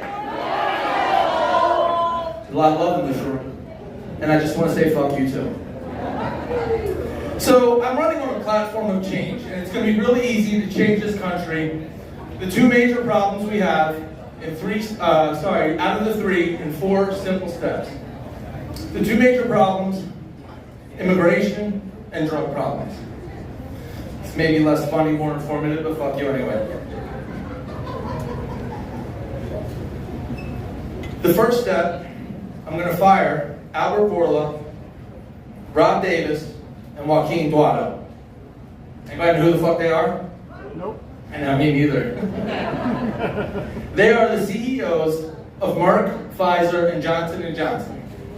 And fuck them. They can either step down, or we can stop giving them the roughly $100 billion a year in government subsidies, which is technically your tax money. It's a bummer, right? Second, I know I'm really upbeat tonight. Yeah. It's good vibe in this room. I'm gonna drag it in the fucking mud. I assure you. But it'll get worse. Just wait. Second, I'm granting not parole but work release for a national hero, El Chapo. He's not a national hero. That man's put more coke on the streets than anybody. Probably plenty in this room, right? Nah, I'm just kidding. Third, I'm firing the Director of Homeland Security, Alejandro Mayorkas. No Senate hearings, no impeachments, no bullshit, just a pink slip, really easy. And fourth, last but not least, we're gonna hire the founder and director of Amazon, Jeff Bezos, to be the Director of Homeland Security. Now I know this seems weird, but those two, if you look at them side by side, you can't tell the fucking difference. I've tried, I've been looking at them all fucking week, I can't tell. And let's be honest, present company excluded, because you're here with me right now, most Americans are fucking stupid. Yeah, you agree, right? Just making sure we're on the same page. So let's start with immigration. Now, in a recent Prime sales event, Amazon shoppers purchased over 86.4 million items in one day. That's about 1,000 orders a second. To the contrary, Customs and Border Protection just announced through the CBP One app that they can do a whole 1,400 appointments a day. Pathetic. While Amazon can deliver and track about 1.5 million, actually over 1.5 million packages daily, DHS has lost about 1.5 million immigrants in this country. Now, while I'm in office, if I lose 1.5 million anything, fucking fire me. Like, fuck. I don't give a fuck if it's office supplies. Pens, paper, fucking whatever. Fired, fired, fired. That being said, Amazon's fucking us anyway, so we might as well continue to get fucked. I mean, we got commercials on Amazon now, right? So imagine if they lost 1.5 million packages and had commercials. Fuck that. But let's move on to drugs. Anybody in here like drugs? That's it? Bullshit. The rest of you are fucking liars.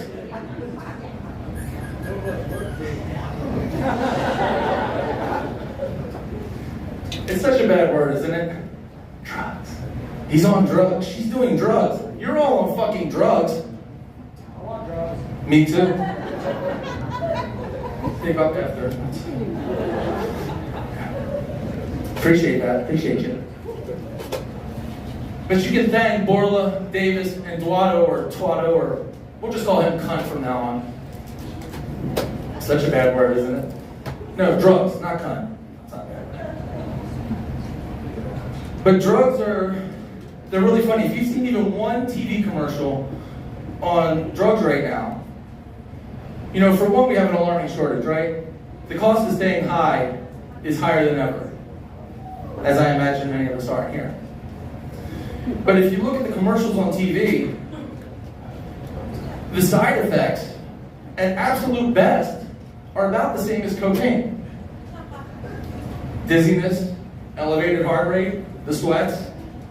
Sounds like a solid Sunday night. No, I thought that'd be funny. Solid Sunday, it's Sunday. Solid, we're here. All right. Stay with me, it'll get better. Well, it'll get worse, but it's gonna get really dark. Yeah, so at best, that's the side effects. At worst, the side effects are a fungal infection on your taint. Your taint. It's perennium. I don't fucking know how to say it, but it sounds painful, disgusting. You know how hard it is to get your salad tossed with a fucking fungal infection down there? Doesn't happen. And I don't want to live in a world where salad tossing is not a thing. I don't. Some like syrup, others like jelly. I prefer honey, which is what I call my wife. Hi, honey. I told you I work into the set. But honestly, I mean, I don't give a fuck how many immigrants they lose. I don't give a fuck what's going on on CNN or Fox or News Nation, as long as I get to wear my wife's ass like a hockey mask. Finally, life. There's life. I love it. And I know what you're gonna say. Hang on. All these tongues and butts have got us with COVID-19 and a pandemic. I assure you, I have been licking ass since the 90s and I've never lost my sense of taste yet. Anyway, I thought that'd be funnier. It wasn't. I'm gonna wrap it up, guys. I'm gonna leave you with the 3 words that my mother left me with before she left this life. And they are, make it count. Hold on! I haven't came yet. I like to be applauded when I finish. Last thing she did, I was doing something new in life, getting to draw a picture, design it, and build a drag structure for a major festival. She looked at everything, she had a really hard time communicating at that point. But the last 3 words she gave me, she looked at everything, and she looked at me and she said, make it count. And I leave you with that. Make it count. Whatever you're gonna do, make it fucking count. Especially if you're gonna lick an asshole. Cheers, Phoenix, thank you.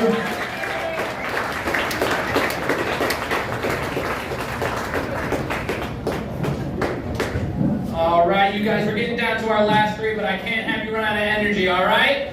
We're going to keep it going. Let's welcome Kai Hawthorne to the stage.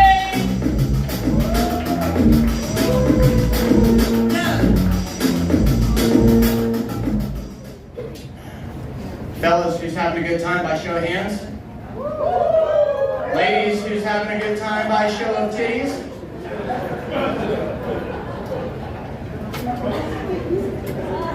I think the best thing about going to a comedy show is hearing like a shitty joke where you can like play with the punchline and take it out into the world with your family and friends. So I got one that I've been working on. So bear with me. A horror, Adolf Hitler, and a gay guy all die at the same time and go to heaven. Chill out, it's just a joke. The horror goes, God, why did you make me a whore? And God goes, because I wanted you to show the world temptation. And then Hitler goes, God, why did you make me kill all those people? And God goes, 2 reasons. A, because I wanted you to show the world pain. And B, because karma's a bitch. And then the gay guy goes, God, why did you make me gay? And God goes, I didn't make you gay. I made you a Cowboys fan.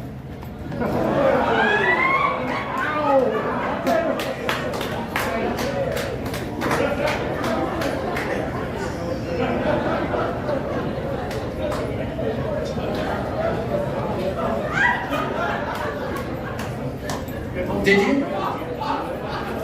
Let it burn, let it burn. Have fun, guys. That's over here. Yeah.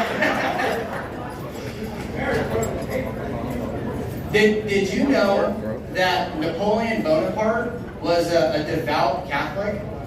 Did you also know that Adolf Hitler was a dedicated Christian? And that is why on a consistent basis, I choose to just be racist.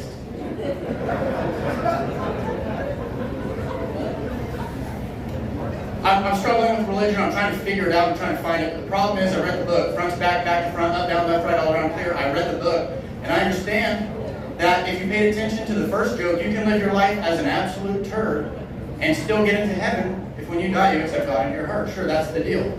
I know a good deal when I see one. So, that's my plan. But that means you understand the cardinal sin. The cardinal sin is that you cannot damn the Lord. You can just not vocally say, I renounce you as my Lord and Savior. So that's crazy to me in concept when you think about it. When you die, you can go down the road and you see the fork between heaven and hell, and God walks out the clipboard. He goes, okay, I can see that you were a thief. I can see that you beat women. And I saw you killed a man just to see him die.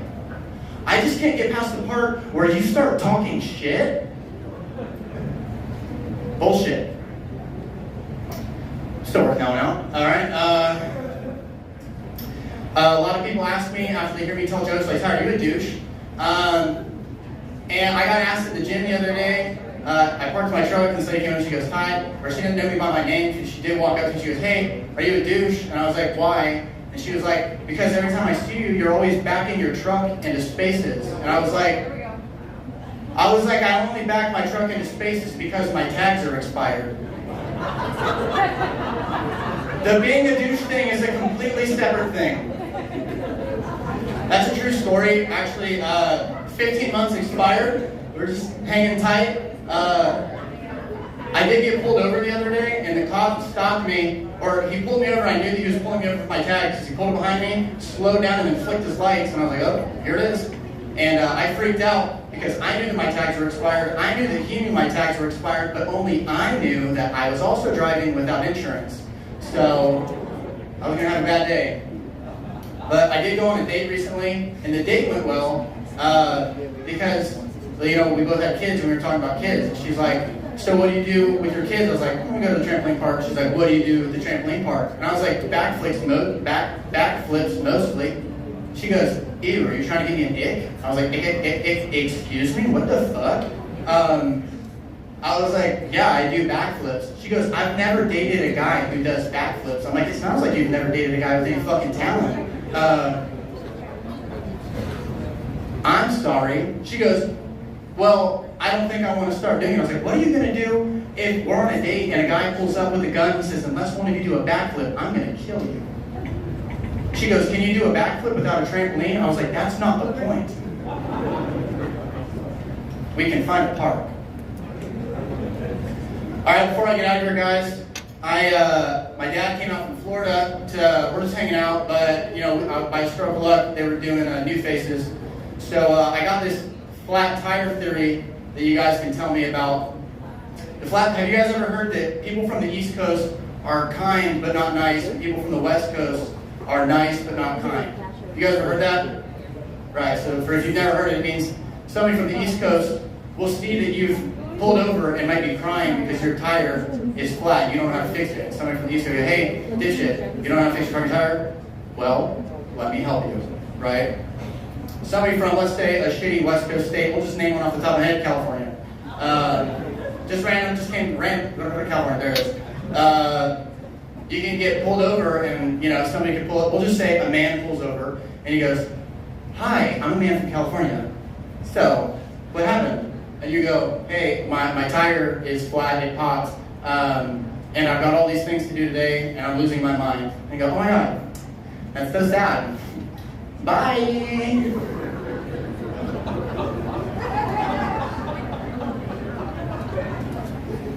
But last week, I actually did get a flat tire with expired tags, and a girl pulled over to help me. And I was really grateful because she got to me before the cops. And she got out, she goes, hey, do you need help? She goes, I have tools. I can help you change your tire. And I was immediately in love. I was smitten. I didn't even hear anything about the tires. I just said, hey, just so you know, I do backflips.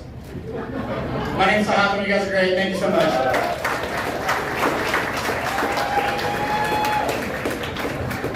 All right, you guys, we're almost there. Come on.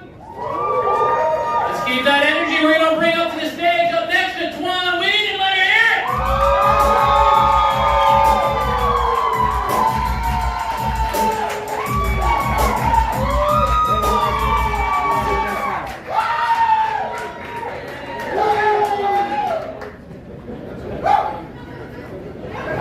Did you get it out of your fucking system? Why is it always the black people? Damn. Shit. Nah, that's cool, that's cool. Hey y'all, what's up? What's up? Who's still here? I know I saw y'all filing out of this bitch. I see you. You can't hang, Anthony. Sit your ass down. Alright, y'all, I'm Jatwan Whedon. I'm a wife of 24 years. That's a long fucking time. We have 2 kids, 19 and 5. Yeah. After almost 20 years of marriage, this dude forgot how to fucking pull out. Sorry, no, we're done. No more kids. I suck dick now. Yeah. Don't get excited. I didn't say you're a dick. Why you smile so big? You was gonna get some chocolate on this dick tonight. Not tonight, motherfucker. Calm down. I love starting my set with a joke so filthy. dressed like I work in fucking HR or something. Like, I'm sitting here like, is my shirt button right? Is it right? Is it straight? Yeah, I think so. I know what I sound like, y'all. I know, I get it. I know what this voice sounds like. I sound like a suburban housewife from like Scottsdale or something, right? I know, y'all. I sound white. Get it? I know. I fucking get it. I sound so fucking white that if I ever said the N-word, I'd get canceled so goddamn fast. So I'm a new comic. I've been doing this like right at 9 months, right? It's brand new. I'm a baby comic. At my age, it feels amazing to be new at something. I'm like, damn. So at this stage of the game, you're taking pretty much any gig they offer. Even if it's at a holiday party for a BDSM group. I'm gonna tell you this. There ain't no shade on it. I'm too lazy for kink. I'm gonna tell y'all straight up. I'm too lazy. That sounds like a lot of fucking work for a nut. That's all I'm saying. I buy my fucking pistachios out of the shop. I'm in the spoken word section of this event, and I'm followed by this beautiful woman wearing a latex dress. Y'all, she's as hot as you're picturing. And she tells the story of her first gangbang. I had to like Google it. I was like, what is that? Y'all know I'm lying though, right? Y'all, I knew what this shit was. And I was like, first? Why would she say first if that was her only? Y'all know that bitch did more than this one, right? And then I was kind of like, what do you do after a gangbang? Are we friends now? Do we go to brunch? Do we keep in touch? Is that gonna come on my Facebook memories? It just sounds like a big mess to me. Never mind. So when I'm sitting there talking to this lady, and across the room, this guy is getting a blowjob. This lady goes, I think that guy's getting a blowjob over there. I said, you goddamn right he is, so I'm watching. She's like, well, look away occasionally. Absolutely not. It's a room full of people. I ain't looking away. Let me tell you this, guys. I'm awkward as fuck, alright? What do you do when a guy across the room getting a blowjob starts to make eye contact with you? He looks up, he goes, and I just went,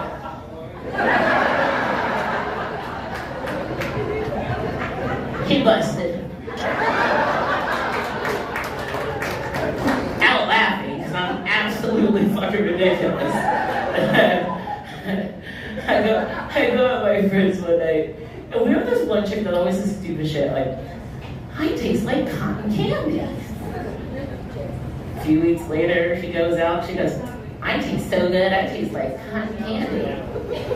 Weird flex, we just kind of, whatever. About a month later, we all go out, and I got drunk. Well, that bitch really did taste like cotton candy. I'm like, I do a bit of a sweet tooth, you know what I'm talking about? The fair comes to town, and I'm like, why am I wet? Like, are we going to the fair? Y'all ever think, she is like loving it. I'm not that funny. I am not that funny. You know what I'm saying?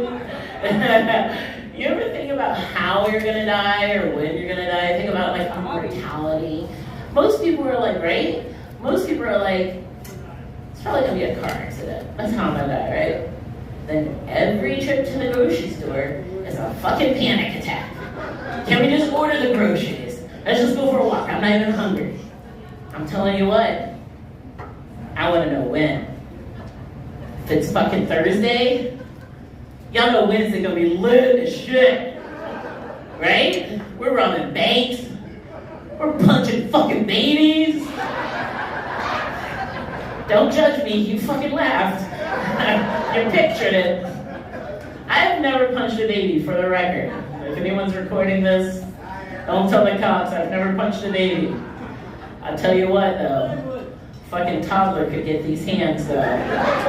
Shit.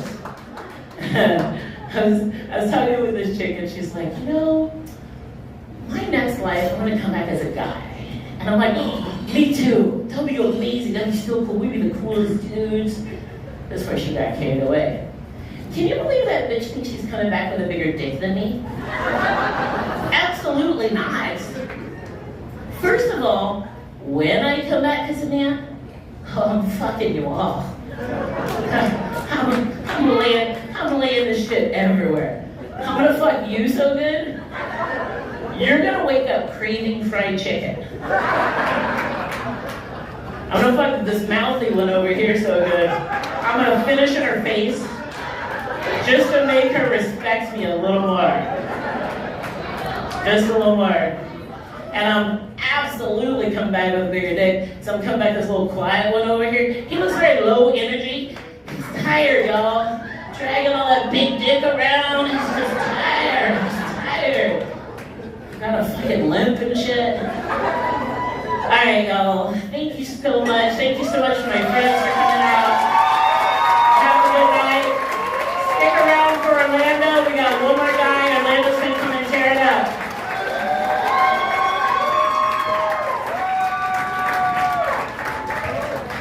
One more time for Jaquan Waiting, everybody!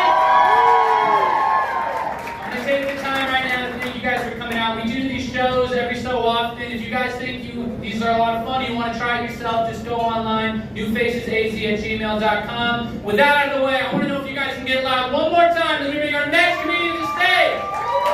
Put your hands together, Orlando Labor!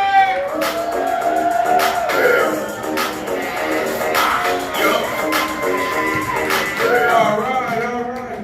Thank you, guys. Thank you. Hey, first of all, thank you to all the family and friends that came to support your peoples here. Congratulations. I know this support wasn't cheap. I know what the bill looks like, and so I hope they thank you and stuff like that. It's been great. They just threw me on the show. I've been doing a lot today. I got stuck in Phoenix. I wasn't expecting that. I was on my way home, wasn't able to make the connecting flight, and so ended up here. And the good people here, they threw me on the show, and that's good. I really appreciate that. That was a lot for me. I'm at a certain age where that's too much work. You know, there's a lot of young people here, and I see it in your eyes that after this, what else can we get into? What else can we get into? That's not my vibe. I wake up, this is how I wake up. What can I get out of today? Like, that's how I wake up. Every morning, I got to take the dog to the vet. She's 15. I know where she's going. I'm gonna doubt it. In case some of you do recognize me a little bit, I've been on the Tonight Show. I was just recently on America's Got Talent. I was on that.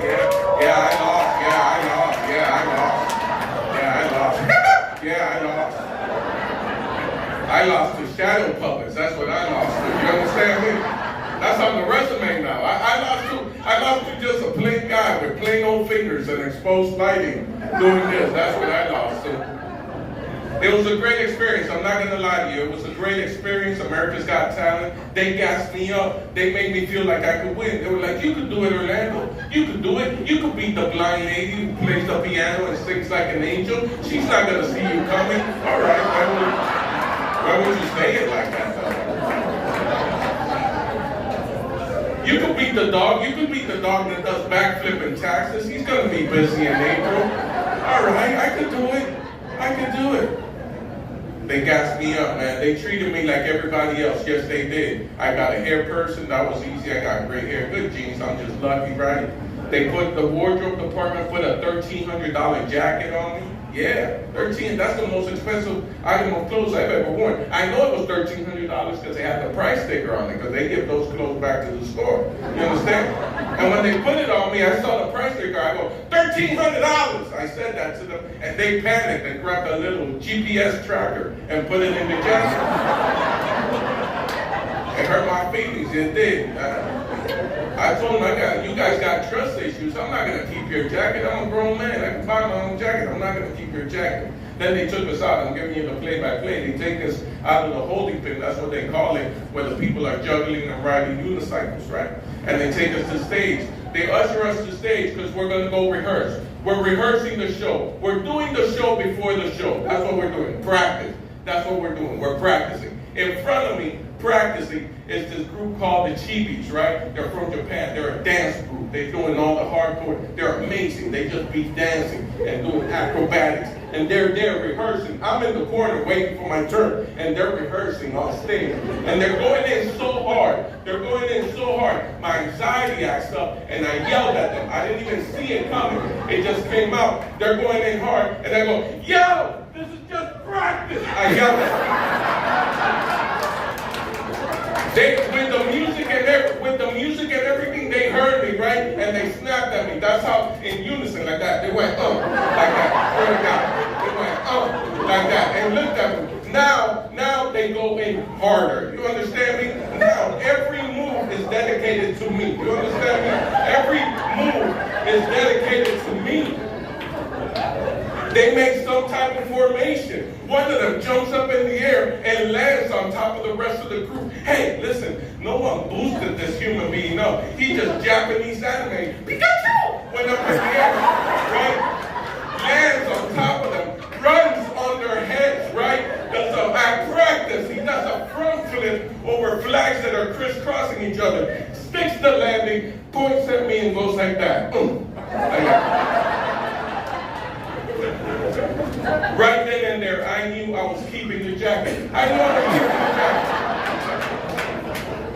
Oh, they've been emailing me about the jacket for months now. You understand me? Since the show, in all caps too, we need our jacket back. Spam mail, you know where I live. The GPS is still on. It was great. It was a great experience. It wasn't all rainbows and unicorns though. I'll tell you the dark side. Dark side is that after every performance, the producers would go to me and they'd be like, hey Lando, can you go on the social media and talk to the fans? I was just like, you want me to go to the comments? I don't want to go to the comments. Like, that's a bad neighborhood. That's a bad neighborhood. I've already done therapy and ayahuasca. Like, I like myself. I don't want to go into the comments. No, but our fans are the best. I go, all right, for the show, I'll go into the comment. First comment that came in, ladies went, hey, saw you perform. You were funny. I'm going to vote for you. I was like, oh, that was nice. Replied right back. Like, thank you. Shiny sun emoji. Midwest people love emojis. Shiny sun emoji, right? Second comment came in, a little bit heavier. Woo, deep too. Earlier today, I was crying and my spirit grew low. And then I saw you perform and you uplifted my spirit. I'm gonna vote for you. I was like, oh man, you just put that out there for everybody to read, huh? You just unpack that, but I get it. Sometimes we just gotta let it out. So I hit it with the like, blessings on blessings, flying dove emoji, the little flying dove. That's the little olive branch, people like it, right? Third comment came in, this is what I was worried about. It was a guy, it's always a guy wearing flannel. Yeah, different face, same outfit. He came in, his comment had no fat on it. He just came in hot and he was like, can someone please explain to me how this brown Teletubby is funny? I was like, yeah. It confused me because it hurt my feelings, but I laughed out loud. That was hilarious. I even watched the Teletubbies. There's no brown one. I guess I'm the one, but holy shit. But I kept a positive algorithm going, so I hit him with a like. Who even knows? Brown guy emoji shrugging like that. That was the hardest part. I swear to you, that was the hardest part because I normally don't deal with comments. I haven't dealt with comments in years. You understand? A couple of years ago, all social medias banded together and they gave us a little button next to every comment. Some of you ignore it, but next to every comment, there's a little button that you click that asks you, do you want to report them? Yeah, a little comment. It's a little button. Do you want to report them? I report everybody. You say something mean to me, click report them. You use too many emojis, that's weird. I can't figure it out. Click report them. Your friend is showing off. Felt cute, might delete later. Let me help you out, Susan. Click report her. I love the report button. This is my gospel. I'm out on the road spreading this gospel. Use the report button. Don't argue with people. Just report them. I love the report button. I love it. I'm passionate. I hope you feel my passion. The report button has a drop menu. It has a drop menu. Every time you click report, a little window opens and asks you, why? Why are you reporting them? I always click on the same thing. Animal abuse. Click. It's not true. I know I'm a genius, but it's not true. It's not true. They have to investigate, though. They have to investigate. And just like that, take a month off at Teletubby Hater 954 in Florida.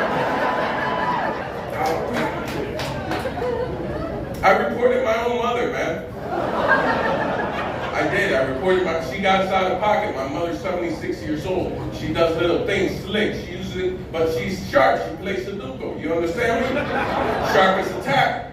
But she's doing the thing where she's skipping people in line. And, hey, lady, you gotta wait. She's like, I don't know. I'm just an old lady. She pulled that stuff. Long story short, I had a kidney stone. What's causing the kidney stone is too much animal protein. The doctor tells me, hey, Lando, you should consider a vegetarian lifestyle. She said that to my face. My mother gets that. My mother calls me and she asks me, hey, what's costing my baby boy these kidney stones? I said, well, Mom, it's your fault. You created too much of an animal. Doctor said I need to adopt a new vegetarian lifestyle. My mother said, yay, yay. You know why she cheers? Because she's a vegetarian. Yeah, and if you know vegetarians, two things about it. They can't stop talking about it. And they can't stop recruiting new members. That's their jam. It's not even about your health. It's all about driving the price of almond milk down at Starbucks. That's all it is. She goes in with the vanity. Oh my God, my baby boy, you're going to look so young. When you stop eating meat, you look so young. And when you go to the bathroom, you don't waste any time. You just sit down and all that comes out. I go, all right, Ma, I love you. I'll talk to you later. I hang up. My mother didn't feel we celebrated enough. So she decides to go on Facebook to celebrate some more, right? Not on my personal, not the personal one with me, my brothers, her aunt, sister, not that one. She goes on the public one, on Hey Lando. If you want to find me, you go to Hey Lando. And this is where my mother wrote, where everybody can see it. I don't know why she chose this sequence of words, but this is how she wrote it. I'm here today in full support of my baby boy finally deciding to play for the other team. Why that sequence right there? Why would you use that? Followed by emojis. Eggplant, eggplant, eggplant. And that's when they knew she was on her bullshit. That's when I knew it. Click, click, report her. Why? Child abuse, child abuse. Take a month off, Alicia. I'm changing your password. Guys, again, thank you so much for supporting your family and friends. Welcome your home back to the States. Have a great night. Get home safe. Good night, everybody. One more time for Atlanta and all the comedians you've seen tonight, you guys! That's the end of our show. We hope you had a good time. We hope you get home